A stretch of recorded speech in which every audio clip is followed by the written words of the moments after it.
welcome to Travels with Jack. I'm your host, Jack Barron. And as always, if you would like to be a guest on our show and share with us a recent trip, vacation, day trip, we would love to have you as a guest. Just contact us here at Access Framingham Television and let us know you'd like to be a guest. Today, I am very fortunate to have as our guest Amy Dane, who comes into us from Longmeadow, Massachusetts. She made it through that tornado-stricken corridor along the Mass Pike to join us here in Framingham. Amy is a graduate of Smith College, and she traveled a lot every summer, and she has continued with her love of travel. And she then, after Smith, became an art history major at Williams College, and then went to work for the Mount Holyoke Art Museum as an educator and coordinator, and spent a lot of time getting her visitors excited about art and travel. And that then led her into opening up Great Dane Travel, which is her small personal type travel agency. I'll call it a boutique agency in Longmeadow, Mass. She is going to share with us today a trip she made to the continent of Antarctica. I'm hoping to ask her a few questions about the 1961 treaty that kind of set up the structure for Antarctica. And she's going to share with us some photos, which our producer Bill will hopefully stream across the television for you to see. And I'm going to say to Amy, what's that? Tell me about that. Tell me about that. So, Amy, welcome. Thank you. And thank you for making your way to us. I know it was a little bit of a long trip today, but we appreciate it. Can you start by telling me how you got to Antarctica? Totally fluky. I was all set to go to West Africa. Oh. I was lined up with my usual travel buddy to go to Benin, Togo, and Ghana. And this was for January of 2009.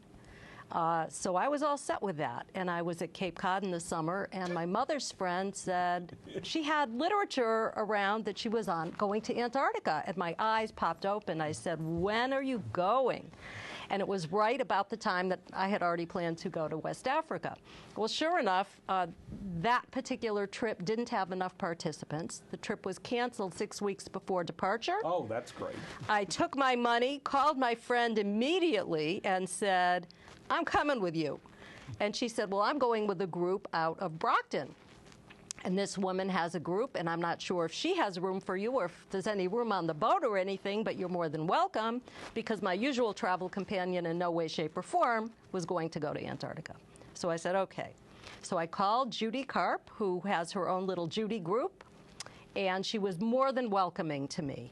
But I booked through the boat directly, and I coordinated with Judy to match their flights, and I took care of my own air and everything, and she was so welcoming to me to have me join her group, and then at the very end have a day or two in Buenos Aires on the way home. You know, you mentioned Buenos Aires. Tell me how you, did you go through Buenos Aires? Did you have to fly to Argentina? What was kind of the flight protocol? How it started was that we started in Boston, and we were going to leave from Miami. So I took that opportunity to spend a week in Florida first with my parents. Why not? Get some warm weather in before the cold weather comes. You hear that, Ma? Yes. So after the week in Florida, Pat and I joined up, and we flew from Miami to Buenos Aires. I think it was an overnight flight. It's Buenos Aires, excuse me, because I don't speak Spanish. And then immediately we flew another 3.5 hours. So you only used Buenos Aires as a connection? That was at the end. Okay. No, that was at the end. We went to Ushuaia. All right. Ushuaia is the capital city of Tierra del Fuego, the southernmost province in Argentina. And it's called again, I don't speak Spanish, but I believe the fin del mundo, the end of the world. Okay. The tip of South America. And this is where the cruise ships, or ships I should say, leave to head off for Antarctica. Okay.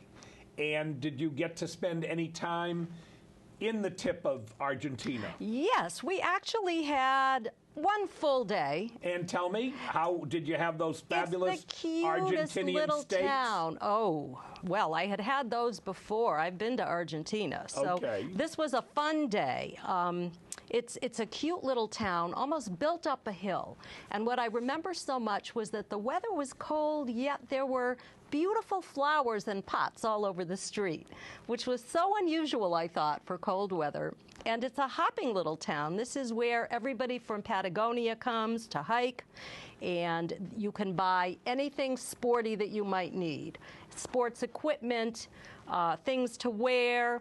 They'll sell all of the souvenirs that you could possibly want for Patagonia and Antarctica.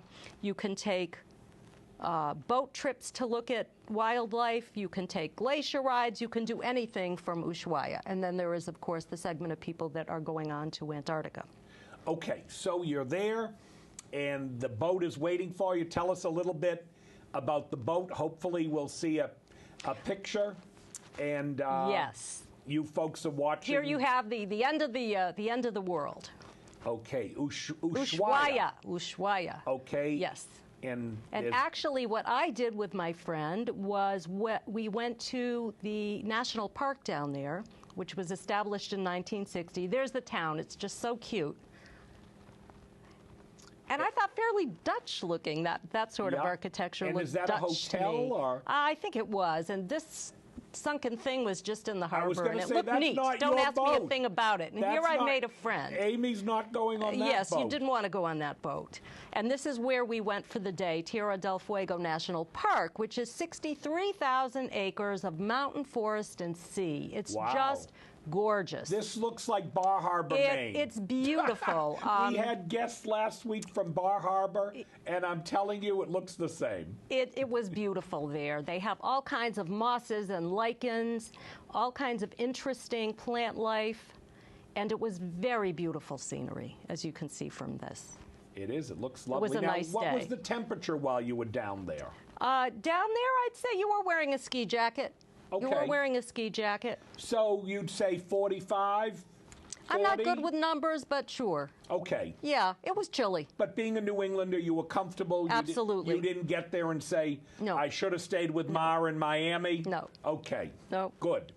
I did spring for the special expedition jacket that our company was selling, figuring why not, just in case I need it. It might be really, really cold, and I got a gorgeous bright yellow jacket that I have really enjoyed on a very cold winter day. Plus, you figured if you got lost somewhere, Yes, I they'd could be see you. seen, but I must say this was quite a hefty jacket. A lot of times I didn't wear it, and it's quite something.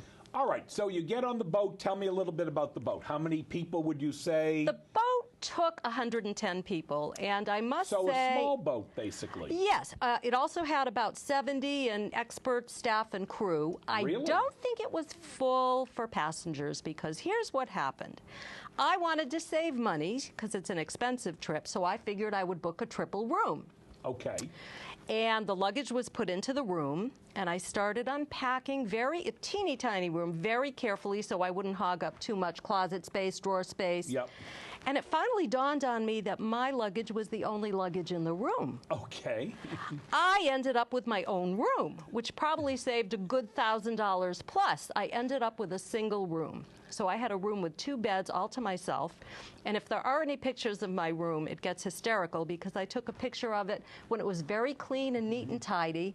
And then after we started making our Zodiac Landings, where the second bed became a dumping ground for piles of clothes of all kinds. It just got really hysterical after a fashion. Now, this boat, so in terms of cruise ships, it would be considered small. It's not a cruise ship, Jack. It's Oh. an expedition ship. All right, It's an educate me, expedition Amy. ship. I'm ready. A cruise you mean ship no is shuffleboard? no shuffleboard. This no is milkshakes? no. This is serious business here. This is Anchors away. Here we yes, anchors away, and here we are leaving Ushuaia, looking back. And you can see how pretty everything is. It's just a beautiful town, and the boat, looking down on the boat, as we're leaving. Oh, this was just great. We had to put on our life jackets. This is the first thing you do. You have to have a drill. And I'm holding up my little flashlight thinking, oh, I hope we don't have to use these things. And you store those underneath your bed. And here is our ship, the Lybov Orlova. Now, what is that named after? Well, this was a Russian actress. Oh, it was Russian. The Lybov Orlova was a Russian actress. In fact, there's my nice clean room so far, okay? And the dining room. She was Stalin's favorite actress. Oh. And, let's talk about those motion sickness pills. That's Dr. Cassandra.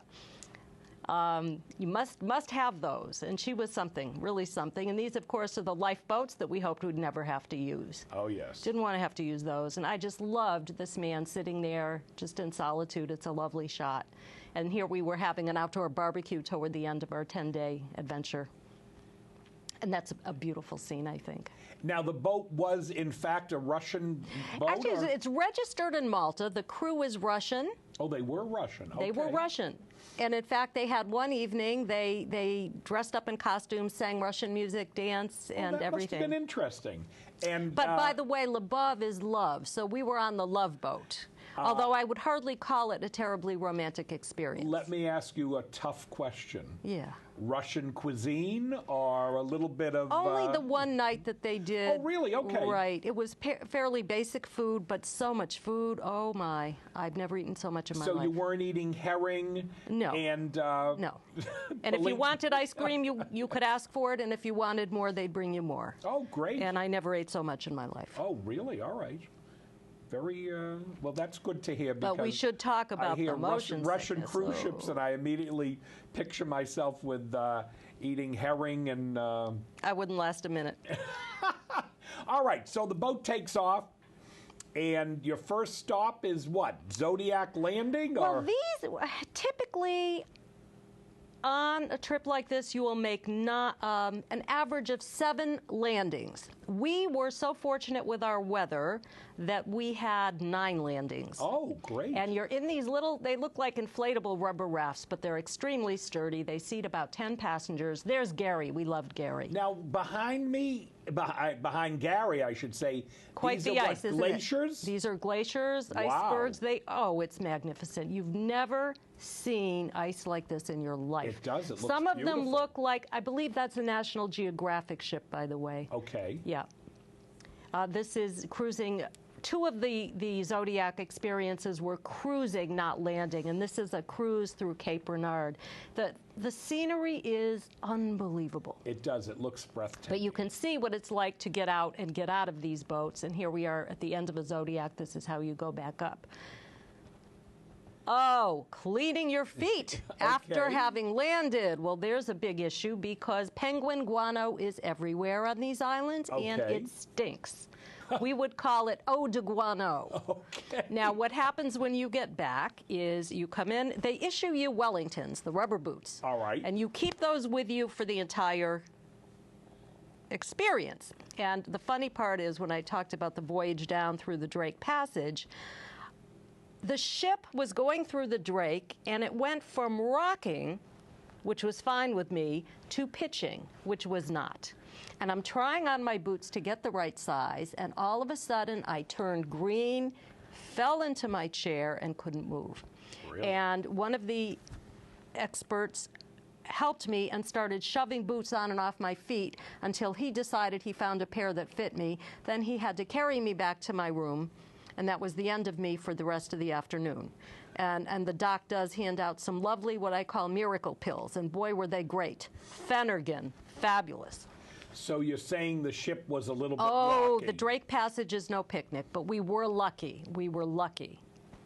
Now, do they tell you all the time that this Drake Passage, you went in the winter, you went our winter, That's when you which go. was a comfortable time of the year Right. there.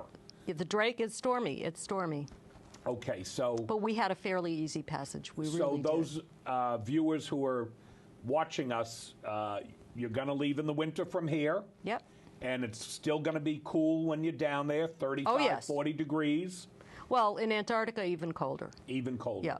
And it could end up being a little bit rocky. Oh, yeah. All right. Oh, yeah. We want to be up front. We want to be up front with the viewers. It's really interesting what they do in the dining room. When you're going through the Drake Passage, they wet the tablecloths so your dishes don't slide. And your centerpiece becomes a box in the middle with slats so you can put your water glasses in it. Oh, really? Okay. They're prepared. And the boat is rocking. And you can't imagine how the staff go about their business and do their chores when you can barely walk. You pick a strategic point to walk to and grab, and watching your fellow passengers on the boat. I Love Lucy show. It's worse than it's exactly that. You're holding something, you're trying to balance yourself this way. It's quite something. And then, of course, once you get down there, you wonder what it's going to be like when you have to go through it and go home again. So you're telling me, you're never out of the woods. If I'm not good on my feet, don't go. Don't go. Don't go. Okay. Don't go. All right. I'm taking your advice, but you say the staff did help. Yes. Now we're going to look at some penguins. Tell me about the different penguins well, you this saw. is, I think, what everybody loves the most. And these are called gentoo. They're the ones with the orange beaks. They have a white bonnet across their heads. There are different kinds you're going to see, and I know this is going fairly quickly, but the gentoos are the most numerous. And they are great to watch because they act like badly behaved kindergartners. They squawk, they fight, they steal, they play, and the interaction among them. Are they in the Massachusetts State House? Wouldn't you think? And they were the ones we saw the most of, and they're just fabulous. And the baby gentoos are so cute. They are gray and white fluff. Okay. And we are told do not get closer than 15 meters away from the wildlife. If they come to you, fine, but respect their space. And I had a little gentoo come up to me. We were also told don't rush around like an idiot with your camera. Stay put. They'll come to you, observe. It'll be much more satisfying. So I sat myself on a rock, and this little baby gentoo comes and looks at me, and oh, I just wanted to take him home. It was just precious. And there are some other penguins as well, the chin straps, which you can tell they have a chin strap, and the Adelie penguins, which are the typical tuxedo penguins. Oh, okay. And we got very few of those and only on Peterman Island. But those species seemed a lot less squawky and playful than the gentoos. Now, much more reserved. On a little bit of a negative question, I know there are seals usually down in that area. Plenty. Do they snack on the penguins? The leopard seal does. Okay. The leopard seal is the predator of the Southern Ocean. And it's got a great big grin, but beware. It's not a cute seal. It's a reptilian seal. Oh, okay. I have one picture. It really does look like a snake head. And they're huge, and they lie on the ice, basking in the sun with this great big smile, and they eat warm-blooded animals. They go after the young crab-eater seals and the penguins. Oh, they'll eat other seals, yes, too? They will. The little ones, the cubs, yeah. Oh, yeah. All right. We have different kinds of seals. I think we're about to see a... Yes, that's the leopard seal. Oh, that's the leopard seal. He Not looks very cute. nice. Oh, no. No. Not so nice. Not so nice. Okay. Not so nice. All right. And that is a true seal. There are 5 kinds of true seals. And this is an Antarctic fur seal, and we can talk a little bit about the different kinds of seals. Do they eat fish? Krill. Krill. Oh, Krill shrimp. is their main okay. tiny little crustaceans. Yep. Yes. Yeah, that's a chin strap, and I love that. And what do the penguins eat? Gentoo. I believe.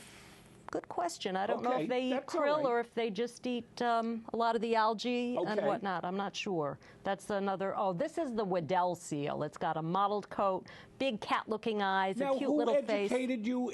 Was there a guide on the ship? We had great lectures, Jack. I was going to say, you seem very knowledgeable in especially all this. as you go down the Drake when you were a captive audience and you were on this boat for a solid 2 days, and hopefully not longer without getting off. You have an ornithologist, a geologist, a mammal specialist, a historian. Yes, and you have lectures. These seals are so cute. They These really are. They walk like caterpillars. They cannot use their hind flippers to walk. They walk like a caterpillar, and they're all blubber.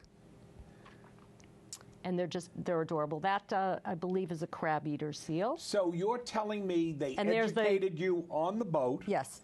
and said to you, these are the different seals you're going to see, Right. these are the different penguins. Yep. Isn't that great? So you really got an education Yes. on the wildlife and this in this is not area. my typical thing either. I'm a culture vulture. I go to cities, I go to museums. I usually photograph people. So this was my first animal trip, my first nature I'll tell trip. you something, you did a great And job with these photos. I wasn't sure if I was going to like it. I thought maybe the scenery's the same, maybe it'll get boring. Never does. Never does. So you thoroughly enjoyed this I trip. thoroughly did, and I have to say a big part of that was how lucky we were with weather. Now, we had sunshine most of the time, not all, but most. And we were told that the passage before us was a total hell trip. Their Drake Passage was so horrible it took a full extra day. The doctor had to IV half the boat. Oh my God. They had 3 landings. We had 9. They So had the terrible weather, and we were told on our first day of sunshine, the first day we got there, that it was the first day of sun they had seen in a month. Oh my. So you're It's variable. You're being very open with us that the weather can Oh, yeah. affect It this can. trip. It can. But now, how did your fellow travelers, the rest of the people with your group, seem to enjoy these things? Did everyone? They loved it. They did. They did. They So loved it. everyone had the same general feeling as you that it was a fun trip. Yep. Enjoyed And it's seeing a photographer's everything. challenge. Well, so far I've loved the pictures of the seals and everything. Thank you. Yeah. Now, you continue on with the trip. You continue with the landings. Now we're going to see bath time. Oh, bath time. These are the little penguins looking at the water like, do I have to? It's cold. And they just would stand there and they'd look and they'd think about it. And they were just precious to watch. Look at him. He's just looking Does it down. ever get warm there, or is this the warmest The period? warmest, I think, on record is about 59 degrees. Oh, so it does The get... coldest, I don't want to know. minus 129 Fahrenheit. Wow. Antarctica is the coldest, the highest, the driest, and the windiest continent, Okay. and the 5th largest continent. So here they are finally deciding it's bath time after all. So you never get to the tip of Argentina and swim? In Ushuaia? Yeah. Oh, Well, now, I don't know. Okay. I don't know. But I would assume if you're only 2 days out and it's that cold. I think in the summertime, I think it's different. Okay. I'm not sure. But you wouldn't recommend to everyone go there planning to That's have not where you swim. a sunbathing trip? No. Okay. All right. You're out on the boat. You're feeling good. It's sunny. You're seeing the penguins.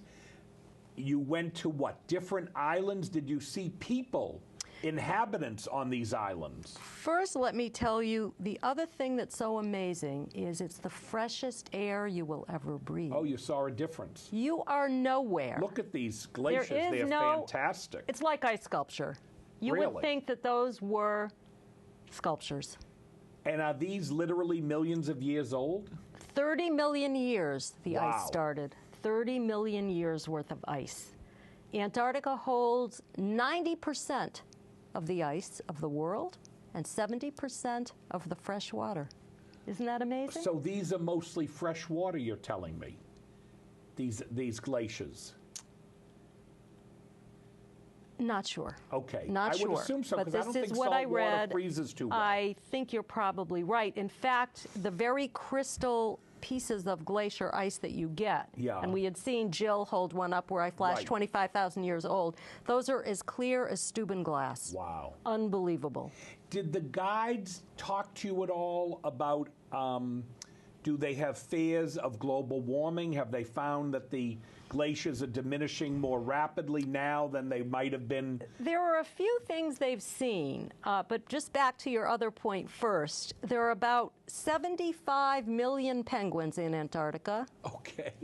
The local human population is 0. Okay?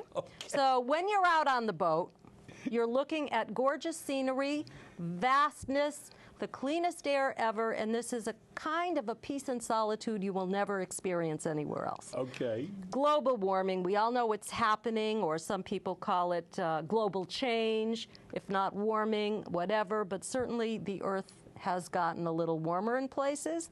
What they've noticed is that the populations of fur seals and chinstrap penguins have dramatically increased.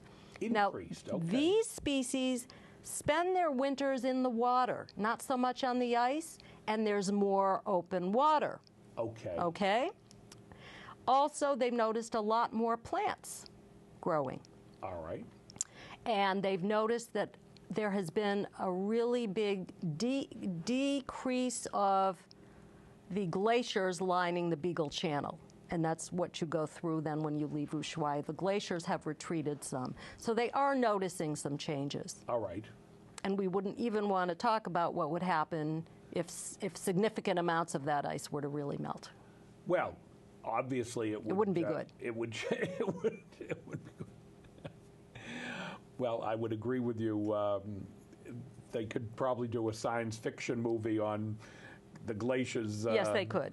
Because I read somewhere that if all the ice were to melt, it would displace half the world's population. Well, I'm not going to examine that today. We with won't you. live that long. So we don't. Let me talk about this. This looks like it was somebody's house at one time. This is whalers. The whalers, actually, whaling started at the end of the 19th century. And went straight through the 1960s, believe it or not. But you can see the size of that whale bone with me standing next to it in the picture we just saw. Now, were those whales that were caught, or were they whales that had been beached I don't somehow? know. Okay. I don't know. But one of the islands we walked on had the biggest bones I've ever seen. Really? And you will see huts and things or rusty boilers, and these are all remnants of the whaling days. Okay, but again, very few people living out here. You've got some researchers and scientists. Yep. And I will also say, we mostly cruised the Antarctic Peninsula. We made one landing on the continent. Okay. But we're mostly talking, and this is what tourists do, is they cruise the Antarctic Peninsula. When it comes to any kind of population that stays, you're going to be dealing with scientists and researchers, I think. I gotcha. And those are our Adelie penguins, the tuxedo penguins. They're just beautiful. Now, I saw in one of the earlier photos some birds other than penguins, but flying around. Did you see a lot of... There are lots of different kinds of albatross. Okay. And there are many kinds of petrel. The birds tend to be migratory seabirds. And the albatross, the largest kind, I believe the wandering albatross, can have a wingspan of 11 feet. Wow. And they glide. They make it look so easy. They have the perfected gliding. Look at these seals. These are great. Now, these are fur seals, and they jockey for territory. They like rocky coasts, and the males fight with each other, both for territory and their harem. And we watch that. I call that one Bad Day at the Office. This poor guy, we watched him for a while, could not get comfortable. He was rolling this way and that way. He wanted to take a nap, but just couldn't get comfortable. Now, you see a fur seal has those big hind flippers, and they rotate those to walk. They're sort of skinny, and they have a heavy fur coat. And whereas the other true seals move like caterpillars. They can't rotate those hind flippers. Here we have a molting. He's molting and just hanging out. How you categorize these things, look at that. Is that nice? A great shot. That is nice. That is a great shot. Yeah, and there's that serpentine-looking... Did they discuss with you any protections that the government has put in place so you don't have trappers coming down to catch the seals for furs and meat, etc.? Well, that's what had happened for centuries until it finally got to where somebody had to do something. And by 1961, or the late 50s, there were 7 countries that laid claim to various parts of Antarctica. And they all put their claims aside in favor of the Antarctic Treaty, which was signed in 1961. And I read that by the year 2006, 45 countries became signatories of this. So really, Antarctica is a territory for research and good things now, and nobody owns it. Nobody. And Nobody these owns it. countries administer it. And did you find they had protection for the animals? Was that part of the discussion that they gave you, that we don't allow trapping, or do they allow? That wasn't even an issue. Really? You would get Okay. off on an island and there was simply nothing there but the animals. Okay. There's nothing Did there. you see fishing down there? Did you see No. fishing No. boats? No. Really? No. Oh, No no, there's fishing. nothing there. Your boat, your ship, I should say, is your hotel and your home. There is nothing else. People would say to me, where do you stay? Do you stay in hotels? There's nothing there. We did see one structure called Port Lockroy, and this was a little building that apparently was started up by the British in 1944 to monitor German shipping movements during the war. And later on it became civilian, and now you have 2 people in there in a tiny little souvenir shop, and for a few bucks you can get an Antarctic stamp in your passport. And that was the only structure we saw, aside from the remnants of the whalers. There's nothing there. Nothing. It's lovely. Well, certainly good to go to if you want to get away from the world. Now, these are more of the penguins. Yep. And that's the baby gentoo. They flop. When they get tired and they don't feel like doing anything, they flop, or they slide around on their tummies. They're just beautiful to watch.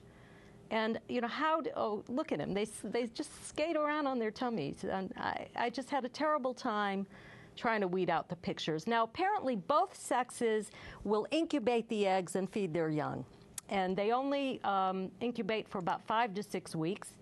And most species of penguins, the babies will leave the nest at, say, 6 look weeks. At that little, how did you get so close to take that picture? Oh, the babies. Well, you have a good telephoto, but we weren't that far away. You're very up close and personal with nature here in this situation. You really are. It's like they're talking to each other. That was my favorite picture, the one feeding the little baby. I can't believe you got that. I know. And did you see this with the seals, too? Did you see their young, the young seals? Don't remember any baby seals. Okay. I don't remember any babies. Okay. But we saw many different kinds of seals. We also saw the big elephant seal, which they call the blubber submarine. Okay. Huge. Huge. In fact, when they were finished in the olden days decimating the fur seal population, they started picking on the elephant seals for their blubber, for oil. For oil. Until they almost rendered them extinguished and as now well. they've all come back. Yeah. And are there walrus there, too? No. Oh. You have to go up north for that. You said that very clearly and No definitively walrus, no to walrus me. there. No walrus. In fact, I suppose if you go to the Arctic, the first thing they'll tell you is what you're not going to see, and you go to Antarctica and they tell you what you're not going to see. But the penguins are southern hemisphere, and the walrus is north. I did not know that. Now you know, yeah. And no whaling going on? There were no Japanese boats down? No 'Cause boats. I know they still whale. We saw nothing. Nothing. Jack, when you talk about getting away from it all, this is the ultimate. All right, it's so special. you're out in the middle of Nowhere. this peninsula in the middle of nowhere. You're heading back. Tell me a little bit about the trip after you come back to the tip of Argentina. Okay, we flew back to we landed back in Ushuaia and immediately flew to Buenos Aires. Oh, okay. And Judy had organized a couple days there for her group and allowed me to be a part of it, which was really nice. I had been to Buenos Aires before. I adore Buenos Aires. It's wonderful. You have that La Boca section, which is the artist's quarter. Okay. And the so houses being are... an art historian, that must have been It was terrific fun, for and you. it's interesting. I did not put those pictures in my DVD because I sort of felt that was a different experience than Antarctica. Yes, it was part of my trip, but it wasn't part of what I did with my picture book or what I do when I lecture to audiences. And I do love to lecture. I love to present my But I trips would to say if people. one of our viewers was planning this trip, You can certainly tag it on I would with Argentina. recommend to them Absolutely. if you're flying that far Sure. down there. If you haven't seen Buenos Aires. Beautiful museums, Really? wonderful food. It's a lovely city. And what would you say to somebody as far as planning a trip to Buenos Aires? Would you say 2 days is ample, 3 days? What would... It depends depends on what people like. Some people want to go and shop, and the shopping's wonderful. Lots of leather. Okay. Nice jewels. There are plenty of walking streets. You can shop till you drop, as they say. There are museums. This is all, I think, personal. Okay. You know, that would be like saying, well, how long would you need to see Paris? And there are people that will see Paris in 2 and 3 days. And I could be there 6 months and still feel that I hadn't seen Paris. So I can't answer a question like that. But certainly a couple days in Buenos Aires. But it sounds to me like something that a person traveling down there would want to include. Yeah, and the tango trip. show is fantastic too. Tell me about that. Oh, I've been twice. I love it. The costumes are stunning. And the music is wonderful. Yes. And you can have dinner or choose not to have dinner. The food's never very good at these things, of course. But the show is wonderful.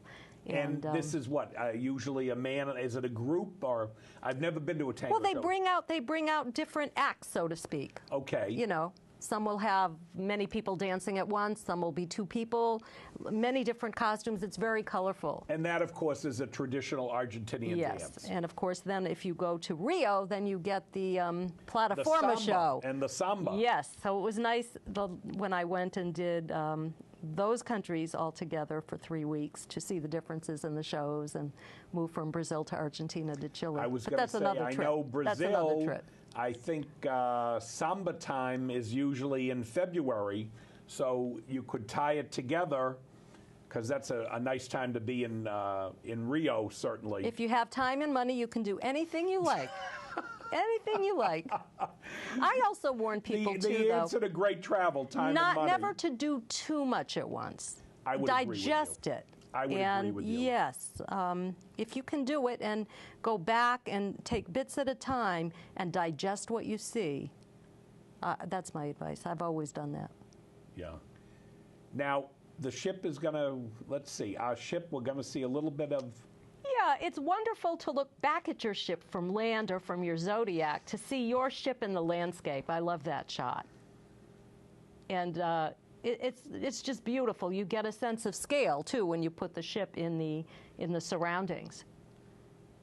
But I'd love to take pictures of the ship from the outside like this as well as the inside. Does this ship only work down there, or did they tell you it goes to the Arctic, too. This ship had some trouble for a while. It hit an iceberg and had to be reworked for a while. These things do happen. I love the way you're telling me that story. Well, I'm thinking of the Titanic. Things happen. Things happen a lot. Boats do have accidents there, and there have been many passengers that have had to be evacuated or rescued if a ship hits. Yeah, and I know that ship had some problems and had to be repaired. It'll happen. Nothing's foolproof. Perfect. You know. Okay. That's what those orange life jackets are. Have there been stories of any of these glaciers all of a sudden crumbling down? Or they calve, yes, they do. But, you know, they're not going to bring you too near to something they think has a problem. This, by the way, is Deception Island. It's a volcano. It is one of 3 active volcanoes in Antarctica, and we sailed right into it. And there we are hiking up to what they call Neptune's Eye there. What windy, windy, windy. Knock you over windy. And that's also where they had what they call the polar plunge. They encourage us all to then go swimming. And it sounds like what we do in South Boston. Maybe, not my style. We had, when we landed the first evening in Antarctica, the most gorgeous evening and the only sunset we got. Yeah, this is a perfect day. This is H-O, A-I-T-C-H-O, for however that's pronounced. This isn't part of it, but when you see the pictures of the sunset, we never saw that again. It was a gift. We landed and, oh, do you love that? Expanse of just ice flows. We were so lucky with our weather. I can't begin to tell you. And we did sail through 2 channels at one point. I love the way the water mirrors the ice. Yes.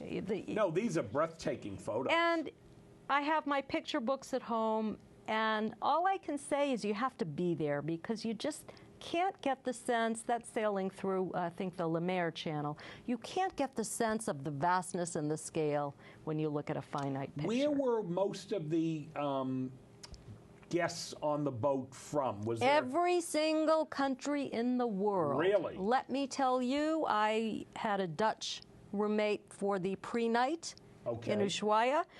Every language is spoken on this boat, and many, many nationalities are represented. That's fascinating. And many people will make a 6-month thing out of it. Really? Yeah.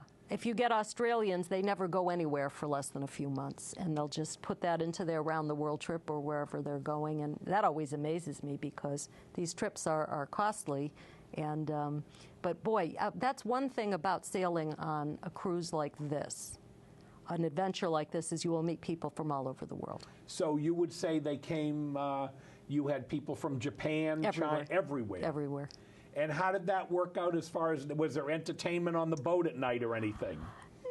No. Okay. But you sit with whomever you like for dinner. You make friends. There might be a lecture after dinner. Maybe Okay. they'll show a movie. I'm a dud. I go to sleep. I get tired. I get tired. And I think that it's Amy, so... just because your mother's watching, I know you're telling us that. No, If I get a get hold of Judy, tired. will she tell me you were out dancing the She tango will at night? absolutely not tell you that. Okay. I go to bed early. And there were probably movies I would have liked, but no, not me.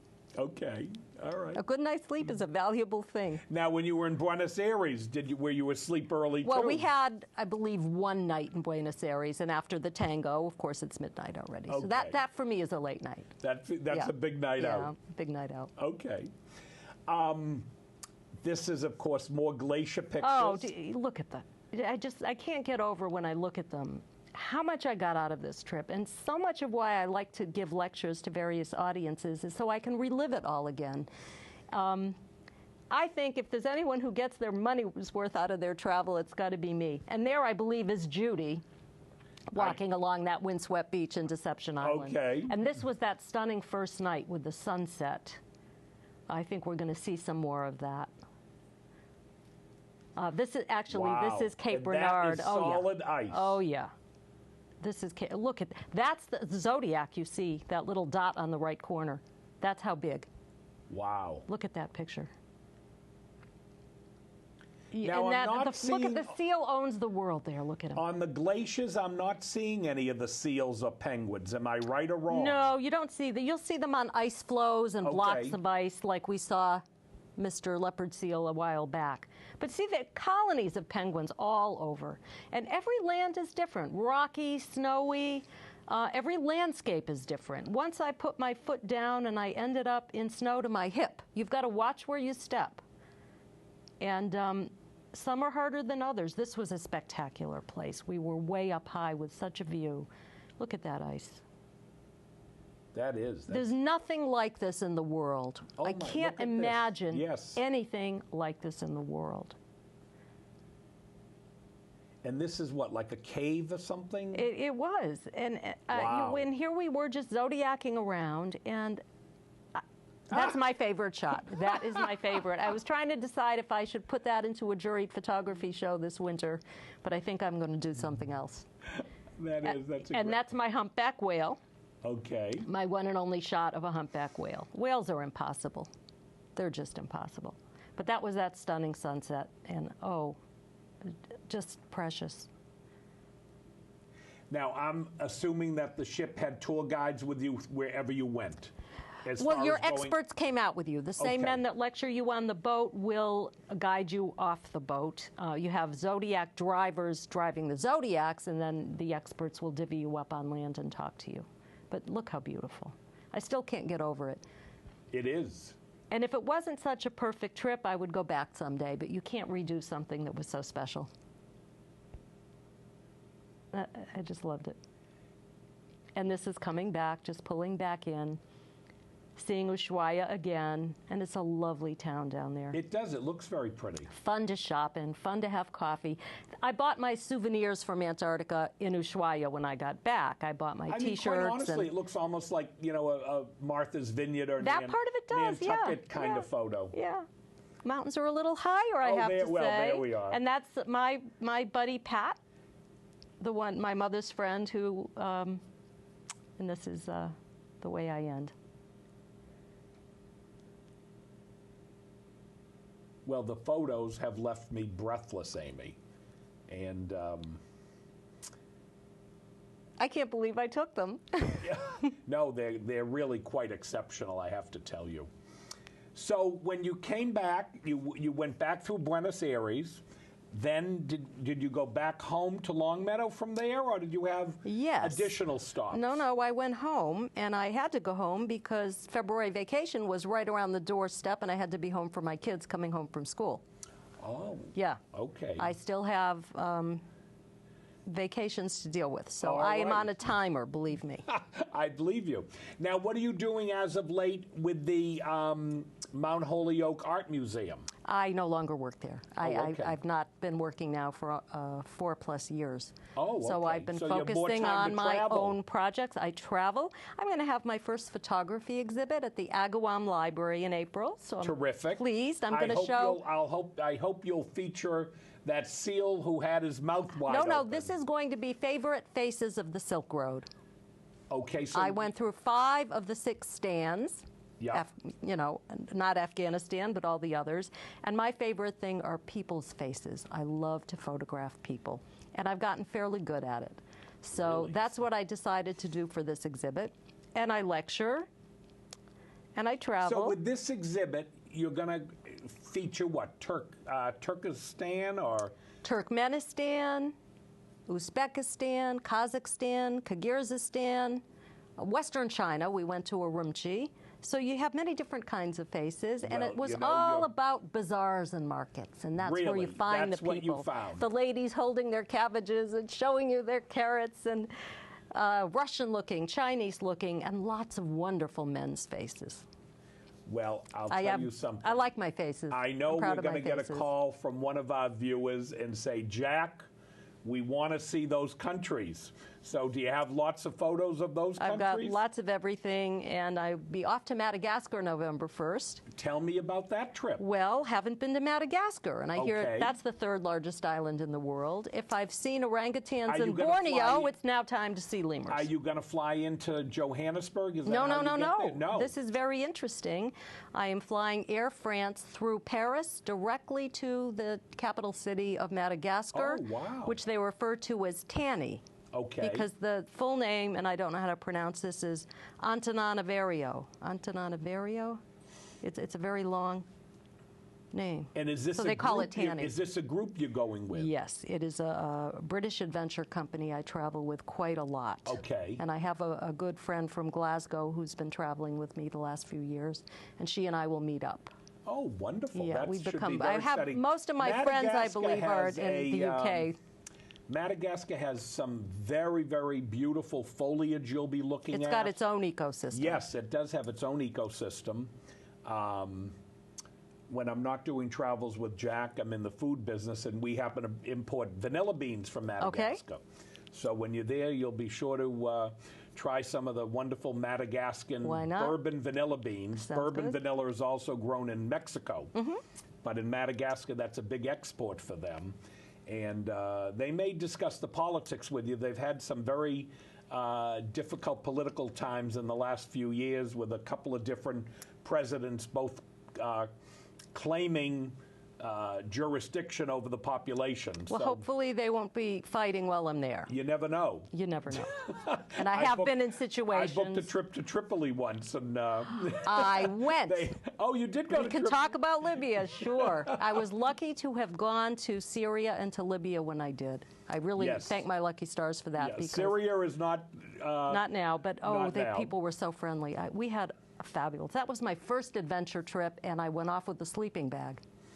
Okay. I slept in an amphitheater on the amphitheater floor. One of in the a sleeping Roman bag. amphitheaters? Yeah. I slept on top of Mount Nebo. It was the most amazing trip, and that turned me on to travel like this. Oh, well, this Antarctica, I must tell you, the shots are breathtaking. It's something I would definitely want to do. So Call me. I'll have to call. Now, tell me a little bit about Great Dane Travel. What kind of things do you put together for people with that? Do you plan trips for groups? Do you? I would love to do groups. That I haven't done, and I would really love to. And in fact, I wouldn't even mind leading groups if I had people that were interested. I think that would be great. But I do exotic travel. I usually put people with groups or design their own if they want. Okay. And I have companies that I use who are experts in various parts of the world. So, for example... And I always share with my clients my experiences and things that I like, things they should do. I have clients that love to travel. They're my age. And they wanted to go to India. And I put together the most incredible trip for them, and I said, but you know, you've got to do something, and I wouldn't recommend this to anybody but you. You must go to the 8th wonder of the world. And she said, well, what's that? And I said, the rat temple. They worship rats. They were thrilled. I mean, they did go. That's a whole other, yes, they worship rats as ancestors who have been incarnated into rats but will become humans again. Oh, okay. Okay. I have to tell you... It's one of a kind. The audience will enjoy this. You can see from the TV I'm not a lightweight. But I was in India, and we were going up to the Red Fort. Yes. And for those of you who are... In Delhi. A little bit older... no, this was in Agar, I believe. Agra? Yeah. Okay. Who were a little older, you'll remember Jackie Kennedy went up on this elephant. Oh, Jaipur. Was it in Jaipur? If you up rode the hill, elephant, yeah. And that's in Jaipur. They usually put 3 or 4 people in a box on top. In a box on top of the elephant. Well, I'm going to tell you something about that. Wait, let me tell them the story, Amy. Yeah. Jack climbs up the ladder. I'm ready to get on the elephant with 2 or 3 other people. They put me in the box. They give the elephant a slap. They send me up alone. They didn't want the elephant to suffer, so they just had him carry me alone. Oh, so that's unfair completely. On my very first trip to India, I did that same ride, but luckily I was not alone. And I have a lovely picture of me sitting on the elephant's head, which was so high it was scary, the expression on my face. But this is not promoted anymore. Apparently, they wouldn't let us do it when I was in India a couple of years ago. They don't treat the elephants properly. They're not humane to them. Oh, really? I thought they treated them pretty well. No, in fact, no, we were told do not do this. Really? Lots of things have changed. If you remember in the olden days, you could go to Morocco and see snake charmers. Or in India, the same. No more. Yeah. The world is different now. So we well, did not Morocco, ride those elephants. You know, you talk about around. wonderful bazaars. Yes. Morocco has fabulous marketplaces. Very colorful. Very colorful people, great food. On Antarctica, did you get an opportunity to determine, I know the ship had one kind of cuisine, but when you were in Ushuaia, did you get any sense of the cuisine or the food there? Well, you mentioned before we started the wonderful Argentinian steaks. Yes. And I have to tell you, there is nothing like them. And they're cheap. I once had a petite-sized steak. It must have been this big and this thick. And I said, boy, and throw in some sautéed spinach with that, and you've got an Atkins diet, right? Well, you wish. Don't have weight issues. You wish. Oh, well, the meats and things in South America are special. Terrific. Yeah. I also know, as a simple aside, the Argentinian beef has the lowest propensity to the disease. What is the cow disease that the BT? No, BT, whatever. I don't know. That the brain disease that some cows get. Mad cow. Mad cow. And the Argentinian beef has the highest record of no mad cow disease in the world. So, it's fantastic. They are known for their fantastic beef. Oh, there. they certainly So are. when you were there, you did have some steaks and things. I did on this trip, but boy, the 3 weeks I spent between Brazil, Chile, and Argentina, I think I had steak every night. Wow. So you tell the guests the food is fantastic. A steak lover's dream. Oh yeah, it's a steak lover's dream. Yeah. And how long was the flight down there from Miami to the tip to Ushuaia? Overnight. So you'd It's a say while. 8 or 9 hours. Yeah. It's a fairly long trip. At least, yeah. Okay. Yeah, but that's no big deal. And this cruise you booked, Judy booked it. Where did She booked it for her group. I booked mine separately and sort of And piggybacked where did she with locate? her. How did she find this particular ship? I never asked her that. Oh, okay. I was way late in the game. I mean, it was almost time to shove off, and I was lucky there was a space for me on the boat, and I didn't ask questions. All I said was, "Can you adopt me?" And she said, "Absolutely." And Madagascar, you're going to be there how many weeks? Or a week? 2 weeks. I'll be 2 there a full weeks. 2 Wow. weeks, yes. Yes. And you're planning what, a rent-a-car, or you have a No, tour guide? we will have a guide. We usually drive around in vans. I do Okay. not know how many people will be on this trip. They usually don't take more than 12 to 16 people. Okay. I don't know. I will find out when I get there. Well, that should be interesting. I hope because, so. I think there's a very strong French culture there. Oh, very much so. Yeah. Yep. So you may find the Which is good for me. Yeah. Well, you may find the food and the shopping very interesting. Shopping, Jack, there is no room in my house to put a toothpick anymore. But I have something I have to tell you and confess. I bring things from all over the world. And all of a sudden, we had moths in my house that just weren't going away. I'd clean them up, they'd be dead on the floor, I'd clean them up. They weren't going away. Finally called in the exterminator, and they were clothes moths, not kitchen moths, clothes moths. Great. And it must have been something I brought back from somewhere that wasn't treated. So you're a little You more don't know what careful I've now. gone through. My husband spent, I don't know how many thousands of dollars. We're still being watched. And I am going to be beyond careful. I told him from now on, only precious gems. On that note, Amy Dane, I want to thank you so much for joining us today. Thank you for having me. I really do want to have you come back to Travels with Jack. Again, to our viewers, if you've got some kind of trip, please share it with us. Those who want to connect Amy, she is a resident out in Longmeadow, Mass. And Great Dane Travel is her boutique travel agency. And I'm looking forward to her joining us again. Thank you and have a great day. Thanks.